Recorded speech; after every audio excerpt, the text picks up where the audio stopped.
Live fully, die ready. Nikki Weiss, a digital thanatologist, founder of ENDevo, creator of My Final Playbook app, and host of the Digital Legacy podcast, is redefining how we approach death and legacy planning. Her mission is to normalize these essential conversations, empowering people to comfort the inevitable with clarity and confidence. Through My Final Playbook, Nikki's holistic approach guides individuals through 4 key pillars: legal, financial, physical, and digital. Her user-friendly app simplifies complex processes into actionable steps, helping people protect loved ones and preserve their digital legacy. With a background in healthcare, project management, data governance, and risk analysis, Nikki's unique expertise addresses the emotional, legal, and logistical aspects of end-of-life planning. Her compassionate guidance provides peace of mind and the freedom to live fully in the present. I'm all about that, living fully in the present, for sure. Live fully, die ready. Yeah, but you bring up a great point. I mean, my father recently passed away, but one of the things he did for me is he made sure I had all the information to access what I needed to access, added me to accounts, things like that. So I can understand how this could very easily have been a big mess if he hadn't done that. So what inspired you, I guess, to become a thanatologist, which I'd like for you to define for the rest of us, because it's the first time I'd heard this word, so I thought it was pretty cool. And then how did you decide to do this? What connects you to all this stuff? How did you get started? Well, let's just start with thanatology. Yeah. So thanatology is the study of death and dying, bereavement. What is that legacy that we leave behind, right? So there's different branches of thanatology. There's music thanatology and the study of thanatology, people who are very involved with pastoral guidance. They also study thanatology. Now, what me personally got involved, we all have a story. I have a story. Always starts with our family. Sure. So my father was 42 and my mother was 50 when they both passed away. Oh, wow. Young, 10 years apart, both of cancer. And so needless to say, that has certainly guided my childhood into what then I stepped into. My first professional career was actually as a hospice clinician, bedside hospice clinician. And for those that are familiar with hospice, it's a calling. It's certainly not something that you find yourself in. That's a tough job. I just as an outsider watching all that they do, it has to be difficult long term. I mean, that's just my opinion.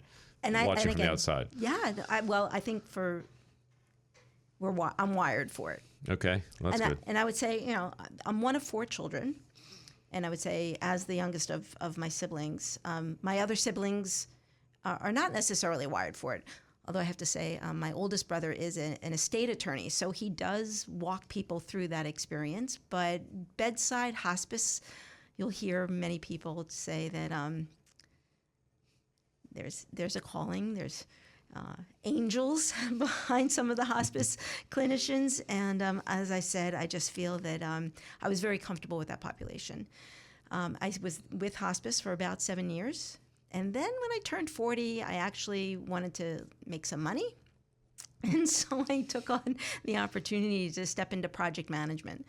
And knowing I was stepping away from the hospice population, I knew I would get back to it. I didn't know how, but I had faith that one day I would. And that happened about a year and a half ago in the summer of 2023.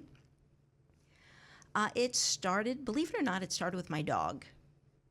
Your dog? My dog. Okay. All right. I have to hear this one. And if people who know me personally, they know both my husband and I have a very long dog history. But how does dog and hospice kind of, bring it back? Well, even when I was working in hospice, I was in charge of a pet therapy program. And I ran we had our dogs visit. And then here I am 18 years later, and during COVID, I actually took on a project dog and got the dog certified as a therapy dog. But that was the first opportunity that I was now walking back into nursing homes, memory care facilities, and working with these people and watching their expression with the dog. And then I realized that I missed that.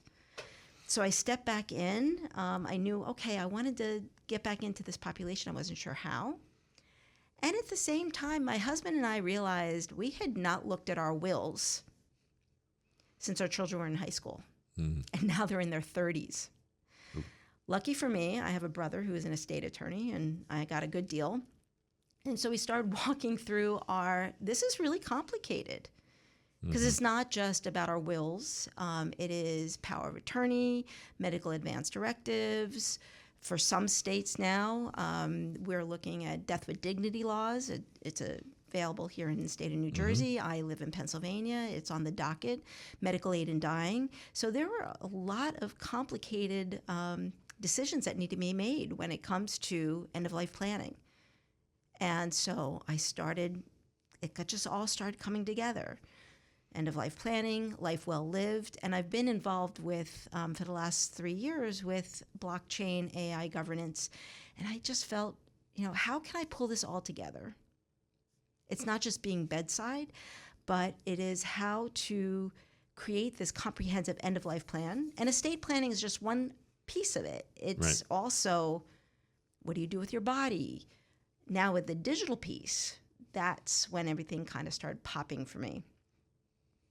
Because you mentioned your father, and I would say that, I guess we call him the lost generation, right? Or he's just at the beginning of the boomers, right? He was how old? No, he's not a boomer, 89. Yeah, so he's the lost generation, right?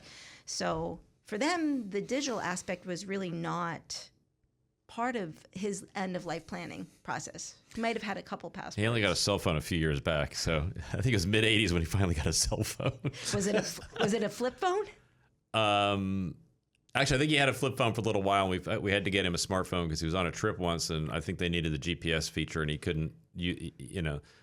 That's my third-hand information. There may not be accurate, but my recollection was there was a need on a trip for a smartphone. I believe it was GPS, and so he finally broke down and bought.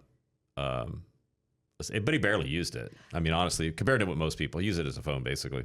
And so pretty much. And texting, that's about it. And we're talking about the digital footprint. Right. So if we compare your father's end-of-life planning and his digital footprint compared to, say, our kids, right, who are now, like, their digital footprint is just a vast ocean of data that's being aggregated. And a lot of things are, as you know, held electronically now, whereas in the old days it was more paper oriented, right? Everything was pretty much paper. And the electronic was kind of the backup. But now it's kind of like the electronic is there, and every once in a while you download a paper copy, maybe. But now, or you just do an offline copy, another digital copy that's offline. But not a lot of people even do that. I know I just recently did that. I downloaded my whole Google Drive onto a separate drive, and I'm going to keep doing that and cycling it, because Google's great, but what if it goes down one day? I definitely want my data. So the conversation, so it's like it's complicated now, right? Oh, yeah, this end of life planning. So you're asking me, how did I come to the fruition? And I would say over the last year and a half, it has just been this, on just discovery of, like, okay, it's just not about my will or my documentation with my estate attorney. It's now my financials, right?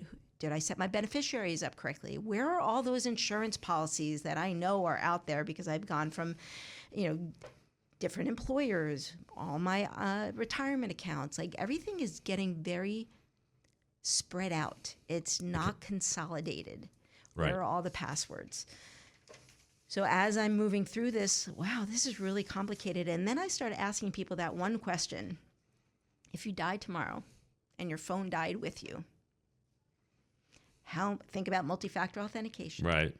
How much mayhem would there be? Now, for your father, maybe not so much. But for us, you and me, right? The fact Could that, be. I have an online business. You have your clients and your passwords, right? Be able to start managing that. And then let's just take it down one more generation or two. And their social media accounts, their reoccurring subscriptions. If something happened, because part of living is dying, we're all going to die. So I've heard. But it's still a taboo topic, right? Now, for you and your family, you've met it on head on. Right. Made it a mission to bring awareness to it. But for many people and cultures, this is something that is still taboo, or, coming from my Jewish background, we have an expression, don't give yourself a kinahura. It's like, don't give yourself, if you talk about it, it'll happen. Definitely heard that. Yeah. And that's actually very prevalent in many cultures, is that if you talk about it, then you'll make it happen. Yet if we don't talk about it and we don't plan for it, then that becomes the chaos, the mayhem, the conundrum of where are the passwords. And so over the last year or so, I've been talking to professionals in the legal, financial, physical, and digital. Now let's start opening up to what the new emerging profession or space, which is called death tech. Ah. Now we're going to get exciting. Absolutely. So what is death tech exactly, other than I can combine it? That's not like when your phone dies, right? That's not the death of tech, I'm assuming, right? No. So can you define it for us? Like, what exactly is death tech? Just like it's the emerging of platforms and solutions that are able to solve the digital aspects of the life we're living today. So that's not a whole lot of words that I didn't really quite get. Well, let me put it together for you. Can you explain? Yeah. It sounded great. I'm not just exactly sure what it meant. So let me introduce you to a couple of terminologies. Okay. Digital vaults. Oh, yeah, we do. You use that all the time in our business. Absolutely. So now we're talking about digital vaults, but now we're talking about digital legacy vaults. Mm-hmm. So there's a company out there called Presidio. Presidio is in partnership with AARP. They are now offering these digital vaults that enable people to upload their lives and yet set certain parameters and permission sets that in case they die, right, their data doesn't die with them, and that they can put permission settings in there so people, beneficiaries, executors, trustees can have access. Also, let's think about our cryptocurrency. So now we're getting into our NFTs, cryptocurrencies, metaverse assets. How do we share those, especially now that we don't have necessarily the traditional financial managers like yourself, where you might be able to have access to a brokerage account. Well, right now, as of today, 2024, getting into our cryptocurrencies, our NFTs, our metaverse accounts is a little more complicated. That user experience right now on those blockchain platforms is not so easy today. Mm-hmm. So now we're getting into, well, what are those solutions that are now being developed? So that is part of that death tech conversation. For example, also, believe it or not, there are what they call bereavement bots or grief bots. Bereavement bot? Kurt, I mean, have you seen, Black Mirror like that? The Okay. Black Mirror show, like the Black Mirror show, there are a couple episodes where people have passed away, and then to be able to download their consciousness, download their thoughts, their processes, their thought patterns onto a hard drive, and then somewhere along the way to be able to create It sounds like this. science fiction to me. Only because we're Gen Xers, right? Okay, so, all right. If you talk to a 20-something-year-old, they don't know what science fiction is anymore. Science fiction really is what they're living today. Right. I mean, that's kind of a reality check for us, right? As old timers, Right. OGs. So death tech, right now, a lot of the funeral homes are now preparing themselves. They are equipping themselves with, we might call, they're telecasting a lot of their services, their memorial services. Well, right now, it might be on YouTube, and where you go into a funeral, into a cemetery, and now there is technology, QR codes that they're embedding onto the headstones. This is part of that death tech. So what's on the QR code? The ceremony? You can absolutely. Oh, wow. Okay. You can scan the QR code, and it'll take you to the YouTube channel where it might have shared the ceremony, but maybe tomorrow, and this technology already exists. Remember Star Wars, that first episode that we saw in 1977 when Princess Leia popped up on R2-D2? Oh, the 3D thing? Yeah. Yeah. That was pretty cool. The hologram kind of thing, right? That's not so science fiction today. Oh, no, they can do that now, right? Yeah, they can definitely do that now. Right? There's companies out there, Replica, that is able to start creating those holographic images. So just imagine you know, Grandpa Kurt, right? And you have grandchildren and you want to start, and this technology exists today, you want to start documenting your life, for example, and telling scenarios and stories that you would love your grandchildren to know about. So even just this conversation you and I are having, well, this is digitized right now. So it's going to live somewhere. So I don't have to fast forward that far for AI to be able to come in and start scraping the internet for anything Kurt or Nikki, and then to create a Nikki bot. I have 2 granddaughters today, so Margot and Ramona. So Margot and Ramona, maybe they're little, right? So is this going to be a good Mickey bot, or is this going to be? This could go all kinds of directions if you're talking about AI involved now. We can. I mean, well, you're asking about the death tech industry. industry. Could be a friendly one. It could be the evil one. It could be. Are you a good one? Sure, can I create mine as my best case scenario, like that I was perfect, so to speak? And this is where no flaws. This is where it comes in. Get rid of all those flaws I had, right? So let's talk about the benevolent, right? Okay. The benevolent. Benevolent means that, yes, there is technology. There are companies out there that I can now document my life, to have a conversation, to answer, 1,000 questions of anything my grandchildren might want to know about me. That already exists. There are companies out there that are providing that service. Sure. And then with an AI agent that my granddaughters could go to that QR code, whether it's at the cemetery or on a website, and be able to ask Gma, hey, what was it like when you first met Pop, 25 years ago? And I could pop up either my voice or my actual image, because there's enough of my digital footprint already out there on my social media accounts, and then AI could regenerate that experience. This is all part of that death tech space that we're stepping into. So you're saying we're going to be able to talk to our ancestors in the future? It's already happening. Wow. It's already there. I mean, there's a lot of famous people now that are starting to curate their assets, right? Right. Right.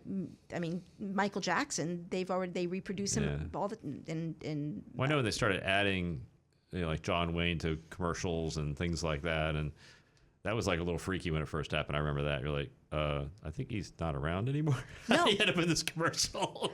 But there's enough technology that they could. That's going back a ways too. They've been doing that for a while, the commercial stuff. Well, now to be able to do it for you and me. Right. Right. Okay. So this is where, when we get into that death tech conversation, is benevolent. Will these grief bots be able to help us move through the bereavement process? So let's get into the grief bot for a minute, because I'm thinking grief bot. I'm like, what? I'm trying to understand exactly what that means. I heard what you said. I think of grief as one thing and a bot as another thing. So I don't know how they. The bot's not grieving. Am I grieving with the? What's the basis of that whole concept exactly? To extend the person, or transfer the information into this bot, or right? Is that what we're doing? This is the kind of stuff that the billionaires are talking about, right? I want to live forever, kind of thing. I'm gonna learn how to move my essence into a machine that will capture all of me, so I will never die, so to speak, kind of deal. Yep. That's the thing we hear about. I don't know if they're actually doing it or not. I just hear that these kinds of things are going on with the people who have literally unlimited money. They're playing around with these kinds of things. I mean, this is all part of that legacy building, right? Right. So when we just roll it back just a little bit, right? So it really is about our data privacy, cybersecurity. And this is where I am so passionate about, let's have this. Can we talk about pre-planning? Can we talk about, let's take very seriously our legal, financial, physical, and digital aspects of the life that we've built today. Okay. And when I first presented this concept of building out a My Final Playbook, at first people were like, oh, that's for the 60, 70, 80-year-olds. And I said, no, this really is for the 20, 30, and 40-year-olds. This is for people that are living their life today and so busy that they're not thinking about what if something did happen. So I'm thinking now, if I'm doing this throughout my life, that means I can literally... in my 60s, talk to myself in my 20s and find out what I was thinking and why I did what I did. Well, aren't you already doing that? Doesn't Facebook already provide you that look Well, to back? some degree, but you're saying, I mean, I'm going to a little bit of an extreme. So you're taking all of the information, all the actions, all the decisions, all the things you did, and why you, because we all do things differently. At least, hopefully, I've grown a little, right? I'm pretty sure I do things differently now than I did in my 20s. And so that would be a very interesting concept, where a lot of times you ask yourself, well, what would your 20-year-old self, if you could go back, what would it tell you now, and what would you have done differently? Well, now it sounds like you can actually have that conversation. With these bots, you certainly can. And that's why it's so important. Which would be fascinating, because if you had enough data, that would be a very interesting conversation, actually. So I just want to make sure we have enough time, right? Oh, yeah. So there is so from a bioethics standpoint, there is a technology that's being developed to make the determination on, you're familiar with the medical advanced directives. Absolutely, yes. Yep. So imagine that, because now there is a population, they're called elder orphans or solo agers. Okay. These are people that are living their life, but they might not be married, no kids, they might not have any attachment to a specific family. So an event happens and a decision needs to be made, but there's no identified or designated medical proxy. So you're telling me a bot can then make this decision for them with their authorization? Wow, that's interesting. There is now, it is on the table from a bioethics standpoint, that because what the bot does is it will analyze the recipient, let's say, their digital footprint to make a determination based on the life they've lived, whether they would go ahead and end their life if they were incapacitated, or to keep their life support system going. And it would be AI that would make that determination. It's on the table. It isn't decided yet, but that's where we're heading when it comes to that death tech space. Wow. Okay, now if I create this death tech, what'd you call it, bot? What was the bot called again? That bot, is there a name for it? For medical directive bot? Oh, I don't know if they've named it yet. Okay, let's say I have. As of today. Well, okay, so you could, so I'm thinking of it like even a mid-step, right? Let's say I'm tasked with handling that aspect of somebody's life, right? You've been assigned as the medical proxy. And they're in a situation, I could literally consult this bot and find out what we think that person, I could obviously override it because I'm the human being, but it would be pretty fascinating to have them input this information, their preferences, the actual loved one, into this quote bot. Then you could have a conversation with based on their personal preferences under different circumstances. And because it's likely the circumstances you're going to see are going to be at least a little bit different than maybe anything you can think of. Everything's always a little bit off. I mean, there's standard things, there's basic things, but then every situation is just a little bit different, right? And it would be kind of nice if you were the one that had to make that decision as the proxy, to almost feel like, hey, I've got confirmation from their wishes before maybe they had maybe they had Alzheimer's or some kind of dementia or something where they really can't communicate that well anymore. Data driven. I mean, that's where they're. I would feel a lot better, especially if you're talking about end of life, whether or not you're going to, quote, pull the plug or go ahead and go through these procedures. I know just from the talking to estate planning attorneys, most professionals are on the pull the plug side of the thing, because they see people living longer that are not they're just miserable. I mean, basically you're just extending the body and not really extending the life. And they've just seen it too many times. So I just know that most professionals that see this on a day-to-day basis are like, look, if it's over, just let me go, right? Because I don't want to be on machines for the next 12 months, right? With really no quality of life, nothing really happening or any real expectation that I'm going to recover back to a point where I'm going to be the way I was before. So, but it'd be kind of nice to have the ability to have those conversations, I think. And to be able to have, again, data-supported decisions, data-driven decisions. Okay. And this is why... Wow, this is getting out there. But let's bring it home, right? Sure. So this is why it is so important to have these conversations when you are young, when you are of sound mind, when you are building a life that you want to leave that legacy behind. Mm-hmm. You know, when I do have these conversations, it's interesting how I'm having conversations with people in their 60s and 70s and older. Right. And I said, you know, what is your plan? And their response is, well, dead is dead. I don't care. And I just take a step back, and because they don't have that reference to their digital footprint, they don't understand where if I talk to a 20 or 30-year-old, I would say it's interesting. The 20 and 30-year-olds are way more interested in this conversation and protecting because they understand the ramifications of the information that's already out there. Mm-hmm. And True. that if they die tomorrow and their phone died with them, it's when I say that to them, it's like deer in the headlights. If I said it to a 70-year-old, they have this sort of flippant dead is dead. So it's kind of, as I said, my mission right now is really to change the conversation. And let's talk about, you've spent so much time building this life. Right. Making conscientious decisions. So debt is really not dead. There is a legacy behind. Oh, and by the way, let's talk about your finances. So we all know, well, for those that don't know, the only debt that dies with you is student loans.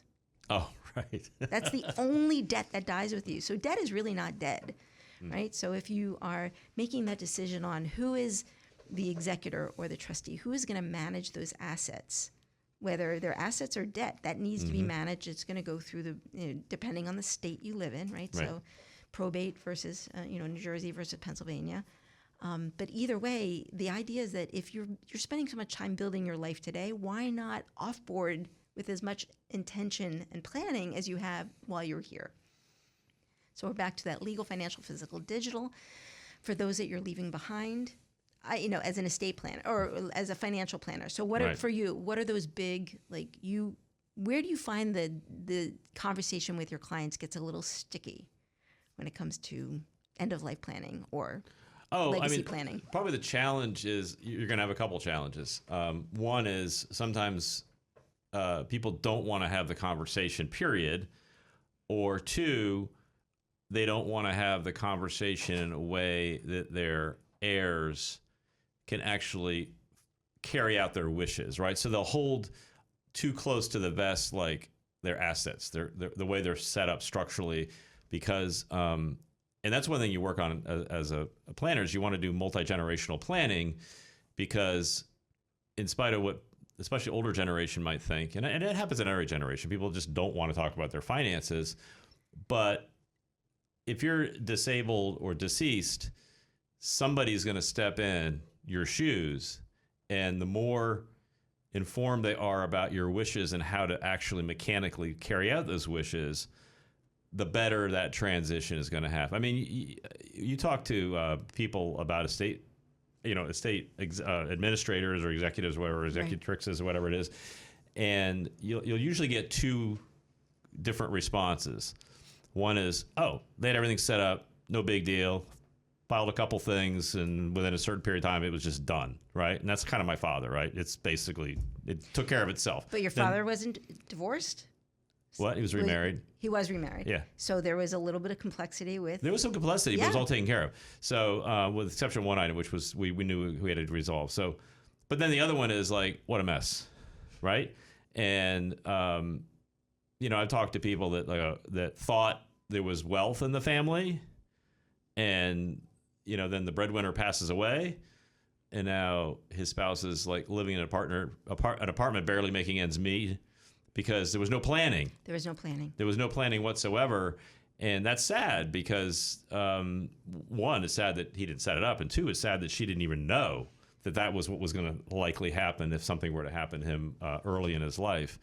And these conversations are really important to strengthening, one, your relationship with your partner, first of all, because the more they understand, even if they don't want to be involved, at least if they understand kind of where we're at, it helps them to support you, even if it's a tough time. Right. And people kind of forget that, that majority of people will come forward and say, hey, I get it. I'll help you. It's better that I know I don't like it, but let's figure this out together, right? And that's why I created this My Final Playbook. Yep. right? To be able to talk about those legal, financial, physical, digital. So legal, it's the estate attorneys. Sure. The financial, it's the financial planners, it's the insurance, even taxation, right? So long-term care. We get into the physical. Funeral directors, they really, do you want to be buried or cremated? Do you want a service or not? I mean, that's $25,000, anywhere between, to have a funeral, right? There's a cost involved. You don't want to be making those arrangements when you have an event happen. You want to be able to have those before. And now the digital aspect, right? Can you somehow preserve, safeguard your digital footprint? So one example I give is you have an iPhone or an Android? iPhone. Do you have your legacy contacts set up? Because you told me to. We did. We had that. We had this conversation. We did. To have those legacy contacts. Yep. But if you don't think ahead, then that's where the chaos ensues. So agree. So why don't you walk into, like, okay, we've been talking a lot about a lot of great stuff, a lot of like things we need to address. So what, from your perspective, are kind of the first steps? I mean, I know the basic things that I deal with, the estate planning and all that should be done in a very systematic way, and you address all of the different assets and things that you need to take care of. But you're talking specifically more about the digital side, which our industry should be involved in, and does to some extent. But I think you're drilling even further down into this because of where we're headed, and I'm learning from you about additional things I need to address with my clients, which is great. And one of those is, I mean, we do talk about that, but I mean, the fact there are tools coming out there now, which was not the case, 5 years ago, in ways that you can pre-authorize these things.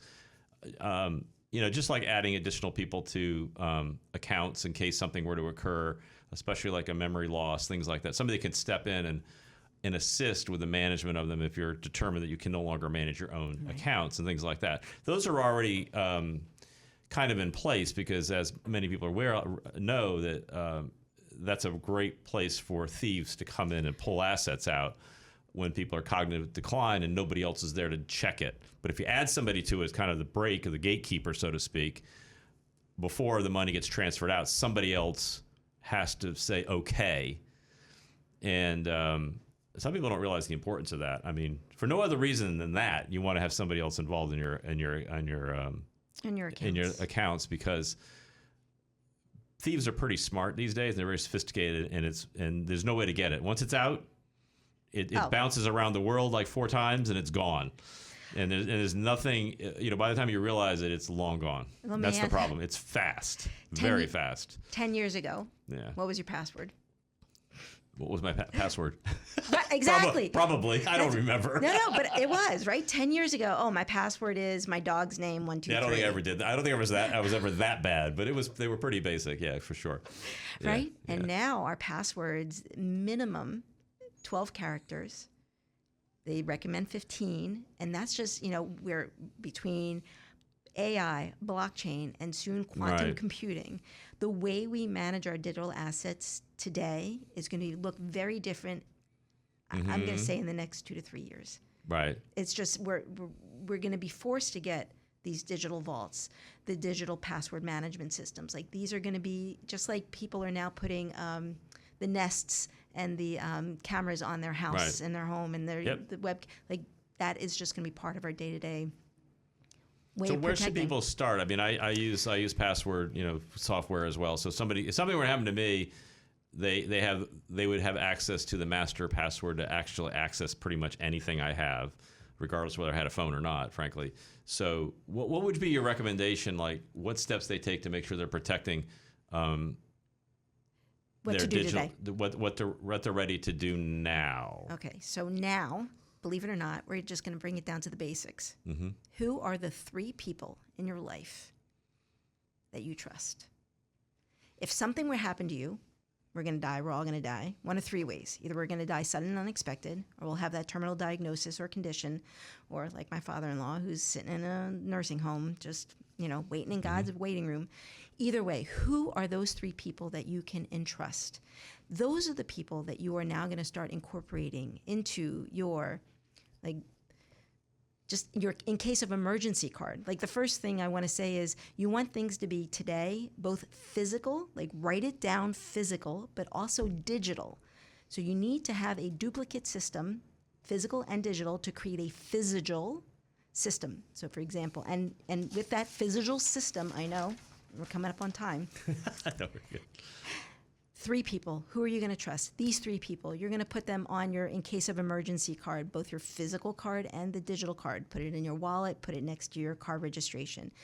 But you're also going to put them in your legacy contacts. In your iPhone has a legacy contact. They're going to be, when you start filling out your power of attorney, you don't just want one person. You're going to want a primary, secondary, tertiary, right? Because life happens.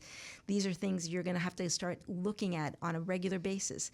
Just like you go to the dentist twice a year, you're going to want to be updating your passwords anywhere between, at least twice, if not 4 times per year, right? These are things you're going to constantly be updating and making sure that the people that you trust are going to be incorporated in it. And those people you trust might be rotated around on a regular basis because life happens. Yep. Okay. Life definitely happens. So having all those contacts in there is really important. Like you have to really think about that.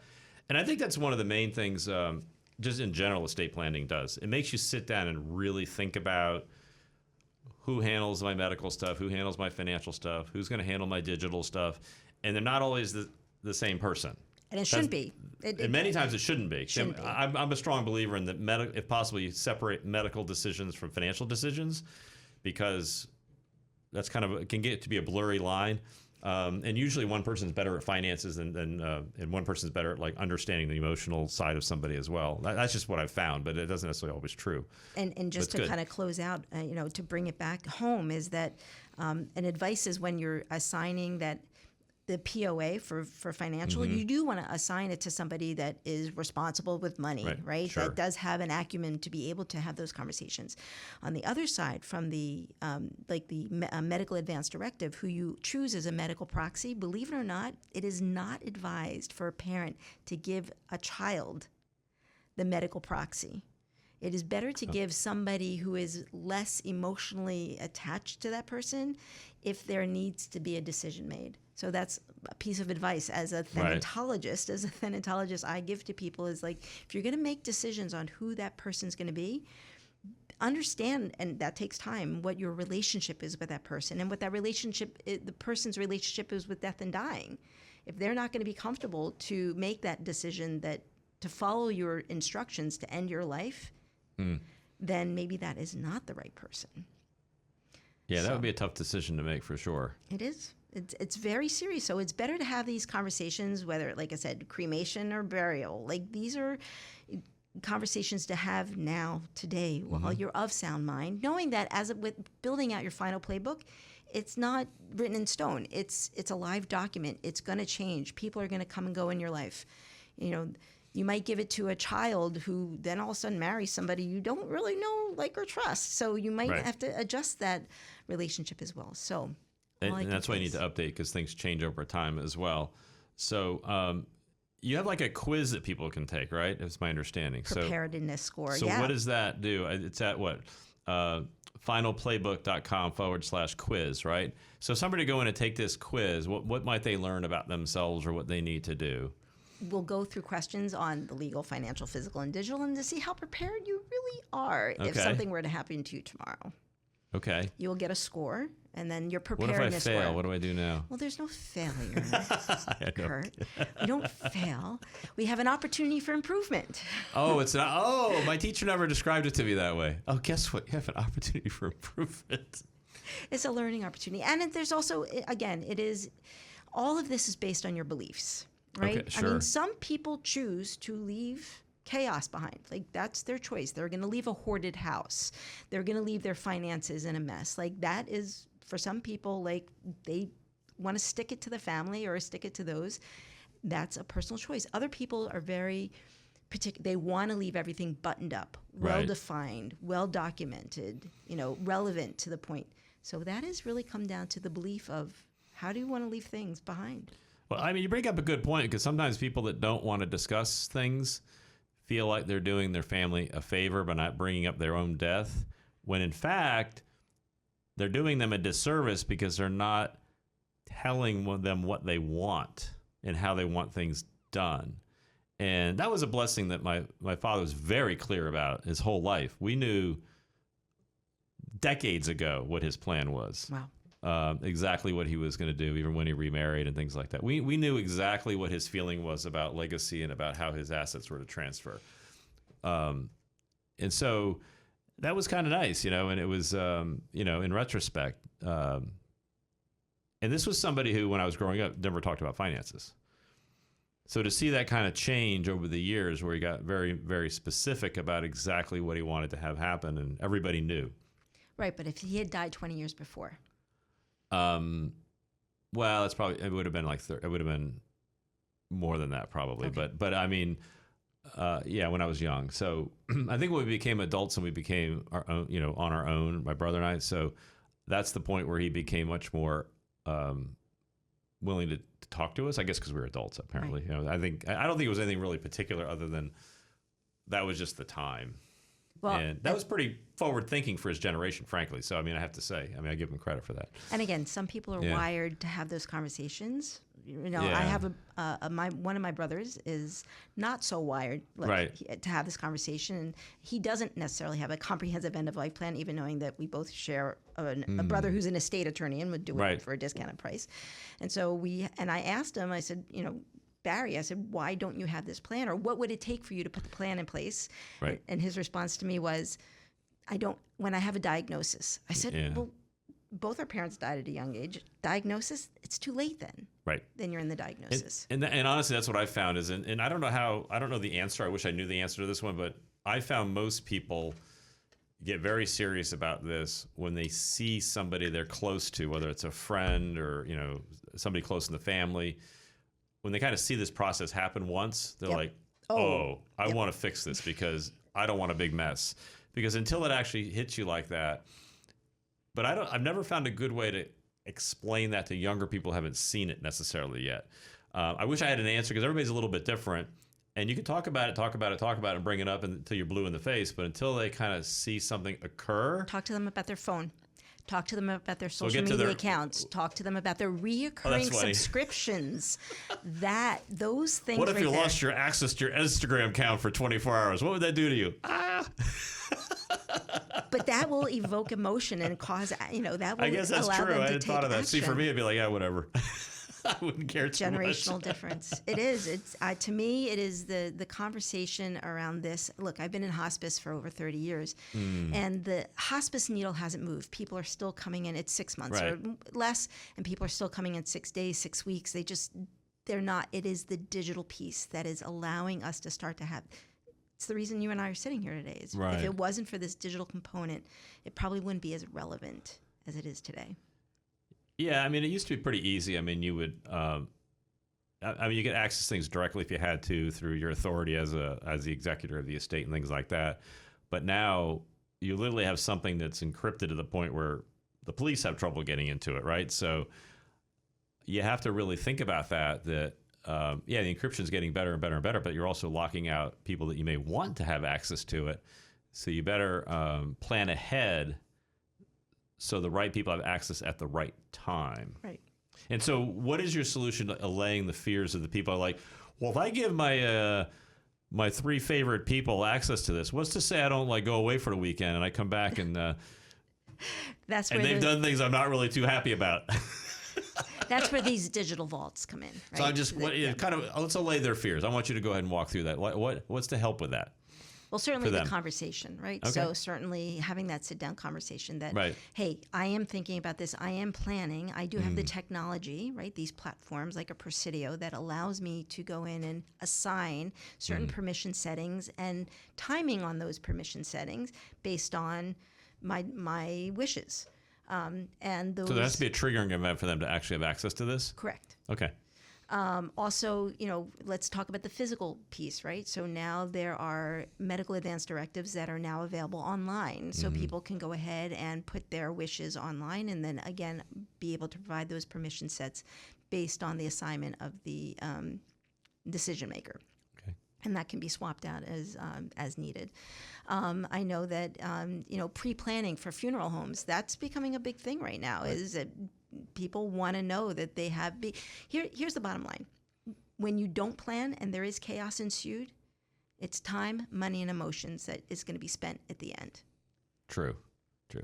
Well, this has been actually very awesome. Near and dear to my heart, so to speak, in many levels, personal as well as professional. And I appreciate you very much for coming on and helping us out. You've been listening to Master Your Finances.